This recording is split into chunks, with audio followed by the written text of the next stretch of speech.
आदाब नाज़रीन, मैं हूं रियाज चौधरी और आप देख रहे हैं दी वर्ल्ड रिलेशन। कल वजीर दाखिला अमित शाह की तरफ से जम्मू के अंदर एक रैली को खिताब करते दौरान ये साफ कहा कि पीडीपी नेशनल कॉन्फ्रेंस के साथ साथ कांग्रेस को छोड़कर आप किसी भी जमात को वोट दे सकते हैं। ये हम आपको सबसे पहले एक बयान सुनाते हैं वजीर दाखिला अमित शाह का और उसके बाद इस के ऊपर जो है वो मजीद तबसरा करते हैं। घाटी के सारे मतदारों को हमें कोई जल्दी नहीं, जब आपका प्यार मिलेगा तो घाटी में भी कमल खिल जाएगा, हमें चिंता नहीं। इस चुनाव के अंदर घाटी के मतदाताओं को मैं अपील करने आया हूं, जिसको वोट देना हो वो देना, ये तीन परिवारवादी पार्टियों को न देना। फारूक साहब, महबूबा जी और सोनिया गांधी, ये तीनों अपने बेटे बेटी के लिए काम करते हैं, आपके लिए काम नहीं करते। अच्छा, मुझे सुनील साहब ये बताएं, ये बेटे बेटी क्या वजीर दाखिला का कोई परिवार नहीं है? वो कहीं पे एडजस्ट नहीं है? जैसे उन्होंने नेशनल कॉन्फ्रेंस और पीडीपी के साथ साथ कांग्रेस को तनकीद का निशाना बनाया। और साथ में मैं ये जानना चाहूंगा कि इस बयान से कौन सी जमात को जम्मू कश्मीर में फायदा होगा, क्या इशारा देते हैं आप? जी, पहली बात तो मैं रियाज, सबसे पहले जो दुखद हादसा हमारे कश्मीर में हुआ है, हमारे मासूम बच्चे कश्ती में जहां बहाक हो गए, पहले उनके परिवार वालों के साथ सुनील डिंपल और मैं पूरी हमदर्दी जाहिर करता हूं और आपके वर्ल्ड रिलेशन के माध्यम से भी हम सारे उनके गमजुदा परिवारों के साथ खड़े हैं। अब आपने जो सवाल यहां पे खड़ा किया और जो अमित शाह की कल रैली आपने यहां पे अपने वर्ल्ड रिलेशन में दिखाई है, उनका बयान, मैं ये कहूंगा कि भारतीय जनता पार्टी के यानी कि BJP words don't match with the BJP actions, यानी कि भारतीय जनता पार्टी के इल्फाज जो है वो उनकी हरकतों के साथ मैच नहीं करते हैं, नंबर एक। नंबर दो, मैं इनको चुनौती देता हूं, प्रधानमंत्री जी को भी, भारतीय जनता पार्टी को और गृह मंत्री जी को भी, कि आप घाटी में अपने 3 उम्मीदवार उतारें।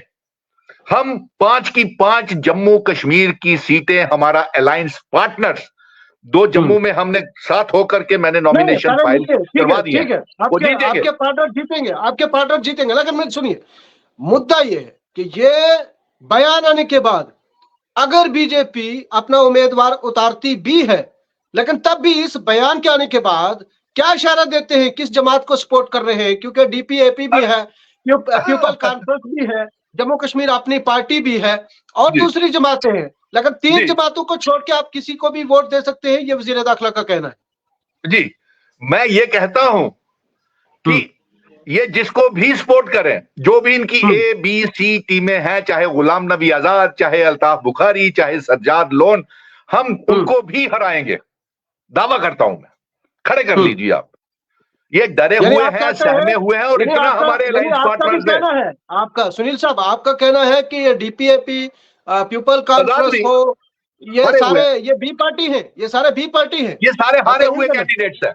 मैं आपको दावे के साथ, लिख लीजिए, आज तारीख नोट कर लीजिए, समय तारीख, रियाज के चैनल के ऊपर सुनील डिंपल ने यह दावा किया है कि ना तो इनकी हरकतें, इनके एक्शंस और इनके वर्ड्स आपस में मैच करते। अब बताइए, कल अमित शाह की जम्मू में रैली थी और इसी रैली के अंदर एक तो उस ग्राउंड की कैपेसिटी 2000 थी और उसमें भी इन्होंने ऐसा कर्फ्यू का माहौल बनाया हुआ था।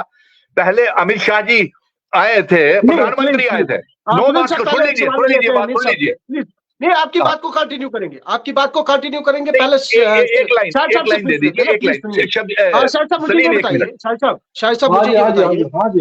शाहिद साहब मुझे ये बताइए कि ये जो कल का बयान था, परिवारवाद, यानी कि ये इन लोगों का परिवार है, सोनिया गांधी का परिवार है, नेशनल कॉन्फ्रेंस का परिवार है, पीडीपी का जो है वो अपना परिवार है, तो क्या वजीर दाखिला अमित शाह का खुद का परिवार नहीं है? क्या उनके लोग अहम पोस्टों के ऊपर नहीं बैठे? नहीं, परिवार तो हर जगह है। अगर आप वजीर दाखिला की कल की इंतखाबी रैली के मुतालिक बात कर रहे हैं कि you people are missing very important point, मैं आपको बताऊं कि कल एक तो उन्होंने बेनकाब किया उन कैंडिडेट्स को जो आज तक कहते थे कि हम बीजेपी की बी टीम नहीं है, उनके चेहरों से निकाब उतार दिया। ठीक है, उन्होंने खुले उनके लिए कंपेन की, उससे वाज़ेह हो गया कि कौन है वो, जीतेंगे हारेंगे, जैसे डिम्पल साहब ने बताया वो तो है नहीं उसकी। लेकिन जो दूसरी एक अहम बात, द डिस्क्लोजर, एक और क्लेम, बड़ा बड़ा सीरियस एलिगेशन उन्होंने लगाया, उसको सुनील डिम्पल ने क्यों नहीं डिस्कस किया, कि उन्होंने कहा पास्ट में एनसी और पीडीपी यहाँ पे फेक इनकाउंटर स्टेज करती रही है। ये आज की लीडिंग खबर है मेरे भाई। और एक वजीर दाखिला जो आपने आपको, यू पीपल, पता नहीं आप जर्नलिस्ट हजरात, एक वजीर दाखिला कहता कि पास्ट में यहाँ पे फर्जी झड़पें होती रही हैं। आपको पता कि ह्यूमन राइट्स के हवाले से इंटरनेशनल कम्युनिटी भी और लोग भी कहते रहे, और यहाँ पे कहीं मछेल, कहीं कहीं बराकपुरा, कहीं पथरीबाल, कहीं शमसीपुरा, और आज ये लीडिंग खबर है यहाँ के रोजनामे की कि पीडीपी और एनसी जो है फेक इनकाउंटर्स करती रही। मेरा सवाल उलट के ये बनता है कि अगर फेक इनकाउंटर्स करती रही है, और उन्होंने ये लिखा है कि वो सिक्योरिटी फोर्सेस को ये ऑर्डर्स देते थे कि आप फर्जी झड़पें करें, उसके अलावा बाकी बातें भी है, सवाल ये पैदा होता है कि 10 साल से ये हुकूमत जो है इक्तदार में है, और इस तरह का वजीर दाखिला जो है, आज तो सारा सिक्योरिटी अपरेटस जो है वो अमित शाह को रिपोर्ट करता है, आज जो है उसके आगे जवाबदेह है। और अमित शाह अगर सिक्योरिटी अपरेटस का मिसयूज हुआ है, आज तो डीजी रियासत का जो है उनके आगे जवाबदेह है। तो आज क्या वो, मेरा सवाल उलट के ये है, क्या उन फेक इनकाउंटर्स की जिनका उन्होंने खुद जिक्र किया है, क्या उनकी तहकीकात करेंगे, और उन फेक इनकाउंटर्स में मारे जाने वाले लोगों को इंसाफ मिलेगा?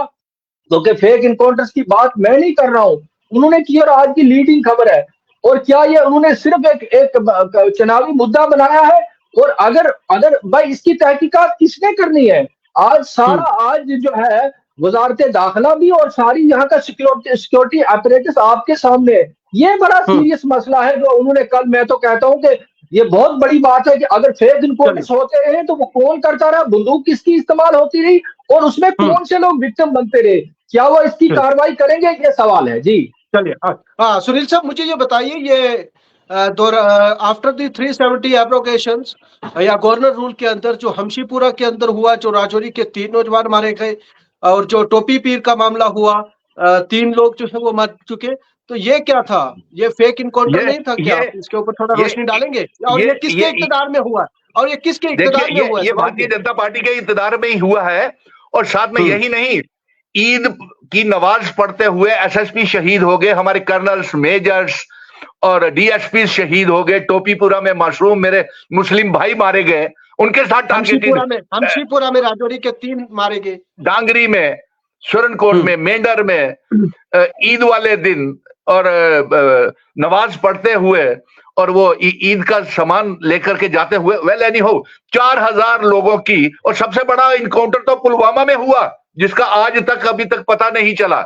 4000 लोग 2019 के बाद सुरक्षा बल और टारगेटेड किलिंग्स हो चुकी हैं, नंबर 1।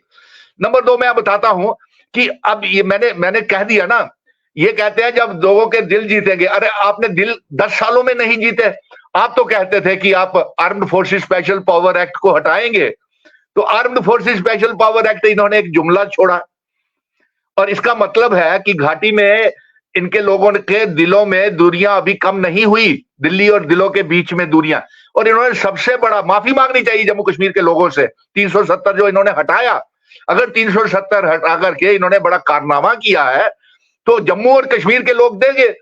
और जो ये देखिए इनकी कथनी और करनी में कितना फर्क है। प्रधानमंत्री ने बोला जंग हम जीत करके लाए थे सुप्रीम कोर्ट से कि रियासत का दर्जा वापस किया जाए, चुनाव करवाए जाए। जंग हम जीत करके लाए थे सुप्रीम कोर्ट से, और ये मजबूरी में घुटने टेक करके इनको बोलना पड़ रहा, भागते चोर की लंगोटी की तरह इन्होंने बोला स्टेटहुड देंगे, असेंबली के चुनाव करवाएंगे। लेकिन इनका कथनी और करनी में फर्क है। रियाज भाई और सलीम, मैं आपको बताऊं, इनके चुनावी मैनिफेस्टो में, घोषणा पत्र में, जिसे ये मोदी की गारंटी और संकल्प पत्र कहते हैं, उसमें जम्मू कश्मीर और लद्दाख को लेकर के कोई बात नहीं कही गई है। घोषणा पत्र में, मैनिफेस्टो में, इलेक्शन, उसमें ना रियासत के दर्जे की वापसी का कोई जिक्र है, ना चुनाव करवाने का कोई जिक्र है, ना पीओके गिलगित बल्टिस्तान को आजाद करवाने का कोई जिक्र है, ना जम्मू कश्मीर रियासत को हमारा इल्हाक की शर्तें लागू करने का कोई जिक्र है। और डरे हुए इतने हैं कश्मीर के लोग और जम्मू के लोग, इनको माफ नहीं करेंगे। इन्होंने हमारे डोगरा रियासत को बर्बाद कर दिया। सुनील साहब से एक सवाल करते हैं, सुनील साहब एक सवाल करते हैं, ये सुनील साहब, सलीम साहब आपसे सवाल है कि जिस तरह से भारतीय जनता पार्टी की तरफ से पहाड़ी कम्युनिटी को इतने बड़ी रिजर्वेशन जो है वो दी और जो इनका पुराना हक था और वो सरकार, इस सरकार में जो है वो मिला है। बहरहाल मुझे ये बताइए कि इतना कुछ करने के बावजूद भी और कल का वज़ीर दाखिला का बयान, आपको क्या लगता है कि पीर पंचाल में भी पत्ते पीले तो नहीं है? देखिए, इनके इंटरनल सर्वेज इनको बता रहे हैं कि ये देखो पहाड़ी लीडरशिप के कुछ गुर्गे जो मैं बता रहा हूं कि जो नाच रहे हैं कि अब की बार जो हम एहसान का बदला एहसान। भारतीय जनता पार्टी को भले भांति ये अंदाजा हो चला है कि हमारी दाल वहां पे गलने वाली नहीं है। उन्होंने न सिर्फ पहाड़ियों को यह दिया था सीट हासिल करने के लिए, बल्कि साउथ कश्मीर की सीट की गैर फितरी चीर फाड़ करके उसको अननेचुरली कहां से कहां खींच लाए ताकि इसके जरिए हम कश्मीर में दाखिल हो जाएं। लेकिन और अभी 8 तारीख की जो 8 मार्च की रैली थी वज़ीर आज़म की, जहां पे उन्होंने लाखों लोग और मुलाजमीन वहां पे इकट्ठे किए थे, बता रहे थे कि हम बड़ा पॉपुलरिटी का ग्राफ हमारा, और आज कह रहे हैं को, आज अमित शाह खुद कह रहे हैं कि घाटी के नौजवान ये समझते हैं कि हम कश्मीर घाटी पे जबरदस्ती कब्जा करने जा रहे हैं। हम कब्जा नहीं करेंगे, हमें जब तुम्हारा प्यार मिलेगा फिर हम कमल खिलाएंगे। उन्होंने खुद कहा कि हमारे लिए वहां पे नफरत है, भाई हम कब्जा नहीं किया, हम जबर क्योंकि जबरदस्ती से कोई काम होता नहीं है। तो लिहाजा उन्होंने खुद एक हार मान लिया। उन्होंने खुद, ये रेफरेंडम था उनका, बयान ये था कि जम्मू कश्मीर के लोग हमें जो है बिल्कुल ही हमसे इंतकाम लेंगे इलेक्शन में, और इसलिए हम वहां ना जाए तो बेहतर है। और दूसरी जो मैंने आपको बताया, अपनी बी टीम का भी उन्होंने एक तरह से ऐलान किया है। और एक खास बात जो मैं बताऊं, उन्होंने इस साउथ कश्मीर की सीट पर इलेक्शन न लड़के अपने उन बेचारे उन पैदों के लिए मुश्किलात बढ़ा दी है जो बड़े नाचते थे। वो क्या करेंगे, वो क्या जवाब देंगे? वो तो कहते कि हम सीट जिले, आज उनको कैंडिडेट नहीं मिल रहा है और वो सज्जाद लोन के लिए भी मुश्किल बढ़ गई है। गुलाम नबी आजाद जो है आज उसके चेहरे से नकाब उतर गया है कि वो इसी का प्यादा है जो वहां पे कांग्रेस को नुकसान पहुंचाने के लिए एड़ी चोटी का जोर लगा रहा है वहां पे। ठीक है जी, आज भी देखिए, अगर लाल सिंह खुदा न खास्ता किसी वजह से हार गया, उसकी जिम्मेदारी सिर्फ और सिर्फ गुलाम नबी आजाद पे होगी, क्योंकि गुलाम नबी आजाद ने इसी की कीमत वसूल करनी है ताकि मुझे कहीं से राज्यसभा में उनको, वो इसीलिए तो काम कर रहे हैं। लिहाजा उन्होंने अपनी सारी उन चेहरों का जो है वो निकाब उतार लिया। अब ये लोग कम से कम ये नहीं कह सकते कि हमारा बीजेपी के साथ कोई संबंध नहीं है। जी चलिए, मैं आखिर में सुनील साहब से जानूंगा। सुनील साहब, ये उम्मीदवार ना उतारना, पीर पंचाल का जो आधा हिस्सा ये राजौरी और पुंछ का जो जम्मू सूबा के साथ जुड़ा हुआ था और इसको कश्मीर में जोड़ा गया अनंतनाग सीट पे, तो फिर भी बीजेपी का उम्मीदवार अब तक ना आना, लगता है कि कहीं ना कहीं इलेक्शन एक्सटेंड होगा। कहीं लोग, एक मिनट सुन लीजिए ना, इलेक्शन एक्सटेंड हो सकता है या उम्मीदवार नहीं आएगा, या अगर एक्सटेंड होगा तो कितने जो गुजर बकरवाल कम्युनिटी के लोग जो ढोकू में जाते हैं वो वोट से कितने महरूम होंगे? थोड़ा सा इसके ऊपर बताएंगे आखिर में प्लीज, शॉर्ट में। जी हाँ, देखिए, सबसे पहले तो मैं मुबारक देता हूं आपके पीर पंजाल में हमारे जो कैंडिडेट मियां अल्ताफ साहब है वो जीत रहे हैं, और 2 कैंडिडेट जो हमारे नेशनल कॉन्फ्रेंस के हैं, डॉक्टर फारूक अब्दुल्ला साहब ने जो छोड़े हैं, उमर अब्दुल्ला और राउल्ला, वो भी जीत रहे हैं। और 2 जम्मू के कैंडिडेट जो हमारे तभी उमर अब्दुल्ला साहब श्रीनगर से भाग के नॉर्थ कश्मीर में चलेंगे। नहीं, ये देखिए, ये बातें मैं इससे, आप एक पत्रकार हो, तेज तर्रार पत्रकार हो, आप बात में से कोई ना कोई बात निकाल लेते हो। चलिए, आपको जब सवाल किया जाएगा आप धमकियां देंगे, आप करिए शुरू, आप थोड़ा सा शॉर्ट पे कीजिए। उसकी मैं मजम्मत चाहता हूँ, उसके लिए मैं माजरत चाहता हूँ, मैंने आपसे माफी मांग ली है। और आपकी ये बात मैंने डॉक्टर फारूक अब्दुल्ला साहब तक पहुंचा दी थी, और उसके बाद उनका एक वीडियो भी आया था मियां अल्ताफ को लेकर के, जो क्लैरिफिकेशन का स्टेटमेंट, वो सारा मीडिया को आपको भी भेजा और सभी जगह वो चला कि मैंने उनसे कहा था कि ये क्या वीडियो आपने डाल दी। आप सुन लीजिए, सच सुन लीजिए, मियां अल्ताफ साहब का जो बयान आया था, जो बॉडी लैंग्वेज थी, वो क्या दर्शाती है? अगर आप श्रीनगर की नशिस्त के लिए प्रेस कॉन्फ्रेंस कर सकते हैं, अगर आपकी जमात नेशनल कॉन्फ्रेंस जो है वो नॉर्थ कश्मीर के लिए जो है वो प्रेस कॉन्फ्रेंस कर सकती है, तो जब मियां अल्ताफ अहमद नारवी को कैंडिडेट जो है वो डिक्लेयर किया था, तब मीडिया को क्यों नहीं था बुलाया गया?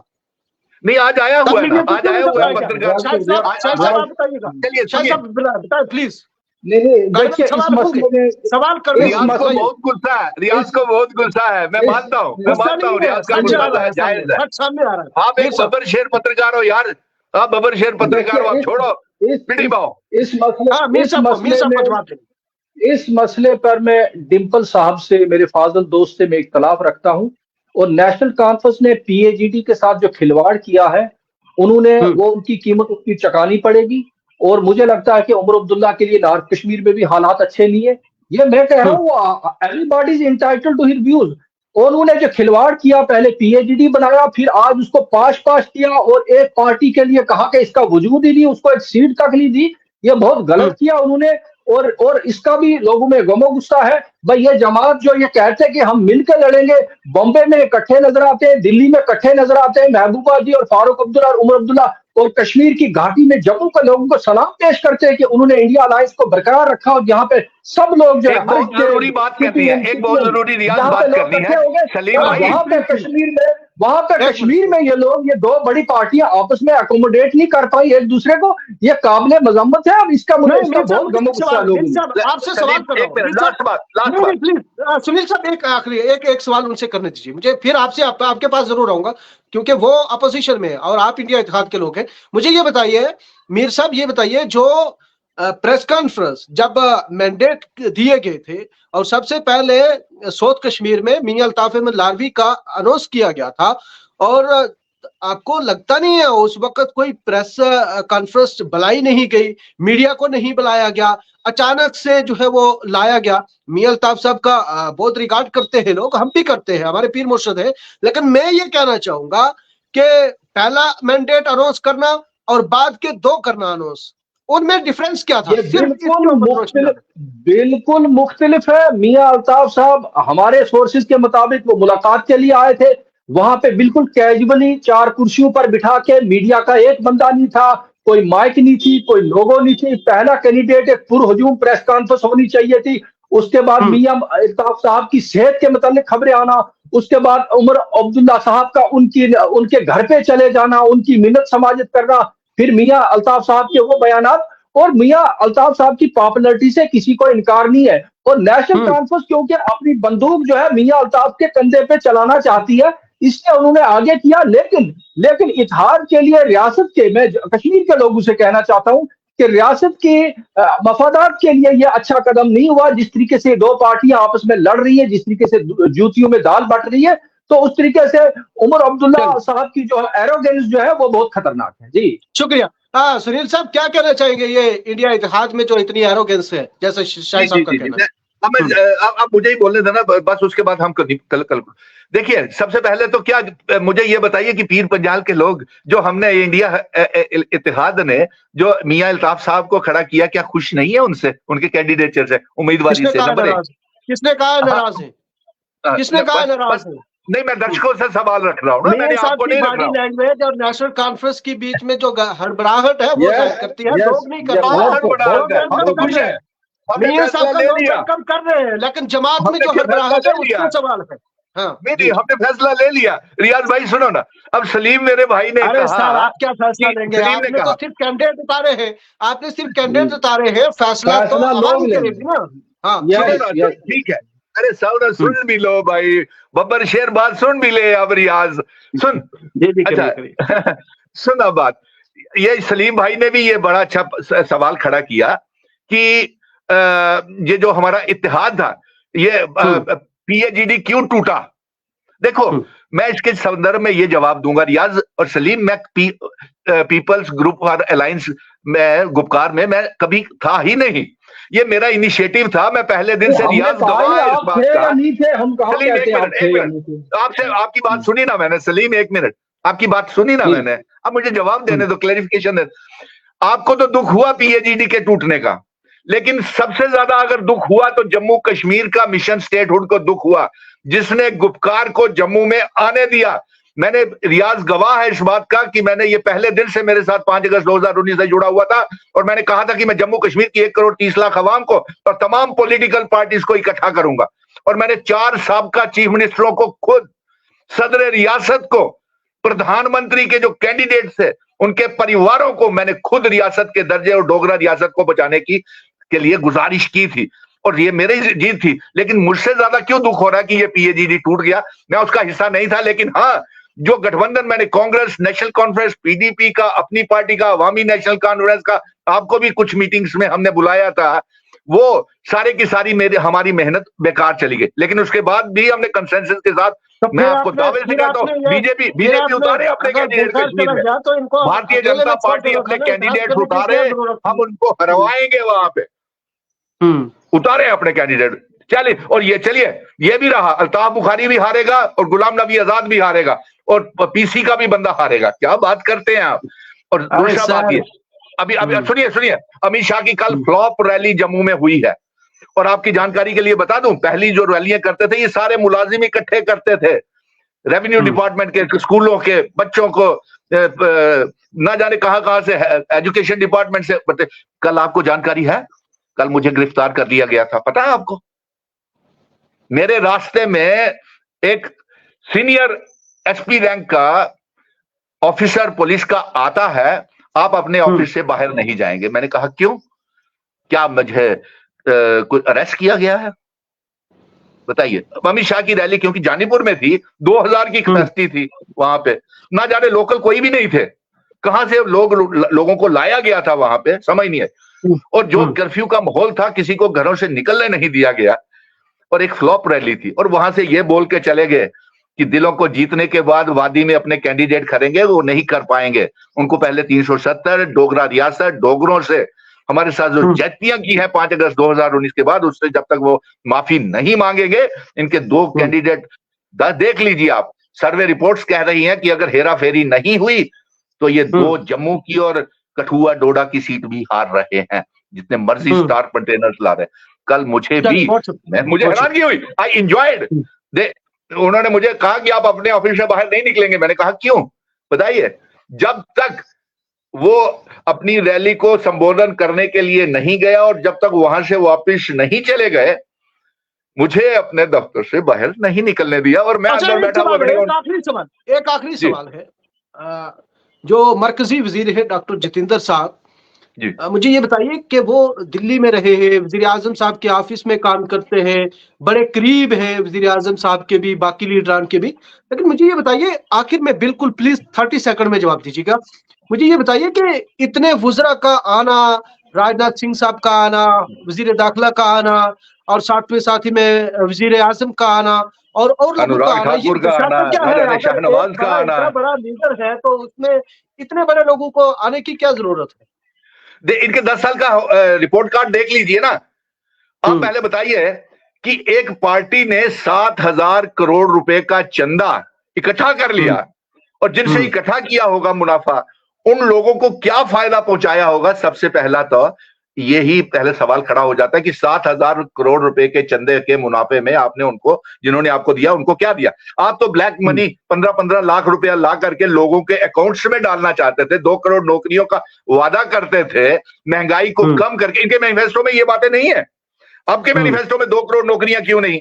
15 लाख रुपए अकाउंट में डालने का क्यों नहीं? महंगाई को कम करने का क्यों नहीं? बढ़ती हुई बेरोजगारी को कम करने का क्यों नहीं? जम्मू कश्मीर के रियासत के दर्जे वापसी का मैनिफेस्टो में क्यों नहीं? आपके इतिहाद में क्या है? आपके इतिहाद में क्या है? अरे सबसे बड़ी, हम अपनी मान और सम्मान के साथ डोगरा रियासत को हिंदू, मुस्लिम, सिख, ईसाई, गुज्जर, बकरवाल, चिनाब वैली, पीर पंजाल पहाड़ियों के साथ जो बेइंसाफियां की हैं, जो आज पुंछ राजौरी को अनंतनाग के साथ जोड़ दिया, यानी कि आपने एक पजामे का वो टांग काट के आपने बाजू की जगह लगा दी, ना वो इधर जा सकते हैं ना वो उधर आ सकते हैं। हो सकता है मैंने ही पहले पुंछ राजौरी से और यहां से अगर जम्मू के साथ होता तो मैं चुनाव मेंबर पार्लियामेंट का लड़ता, आधा उधर घुसा दिया, आधा इधर घुसा दिया। क्या बात करते हैं? और इससे सबसे ज्यादा नुकसान हुआ पुंछ राजौरी के लोगों को। अपने मेंबर पार्लियामेंट को मिलने के लिए 2-2 दिन मुगल रोड तो बंद रहती है। बहुत शुक्रिया सुनील साहब, वक्त देने के लिए बहुत बहुत शुक्रिया। लेकिन एक पैगाम पहुंचा दीजिए, उतारे अपने घाटी में। आपने जम्मू कश्मीर के लोगों का दिल जीत लिया हुआ है। वो तो कहते हैं 370 तोड़ करके हमने बहुत बड़ी स्पेशल स्टेटस छीन लिया। अरे स्पेशल स्टेटस दिए जाते हैं, नागी छीने जाते हैं। स्पेशल पैकेजेस दिए जाते हैं, नागिन चीरे जाते हैं। ये 370 के गालियां निकालने के सिवाय इन्होंने कुछ नहीं किया। और ये चलिए, बहुत तौहीन शुक्रिया। हमारे बुजुर्गों कल की, जो है वो हमारे वज़ीर- महाराजाओं की है। चलिए, बहुत शुक्रिया सुनील साहब। कल जो है वो वज़ीर दाखिला अमित शाह की तरफ से एक रैली के साथ जो है वो खिताब किया। उनका बड़ा बयान जो है वो सामने आया था, जिसमें ये कहा जा रहा था कि हम जब कश्मीर के नौजवानों का दिल जीतेंगे तो तब जो है वो हम कश्मीर के अंदर जाएंगे। ये माफी एक मांगे, बड़ा दिल नहीं, सवाल है माफी कि मांगे। आखिरकार 370 एब्रोगेट होने के बाद कहीं ना कहीं क्या नौजवान नाराज हैं, जिसकी वजह से वज़ीर दाखिला अमित शाह को ये बयान देना पड़ा, या फिर क्या वो अपने तीनों नशिस्तों के ऊपर अपना उम्मीदवार उतारेंगे, या नेशनल कॉन्फ्रेंस पीडीपी के साथ साथ कांग्रेस को छोड़कर किसी जमात के ऊपर जो है वो मरकजी सरकार आशीर्वाद रखेगी। बहुत शुक्रिया।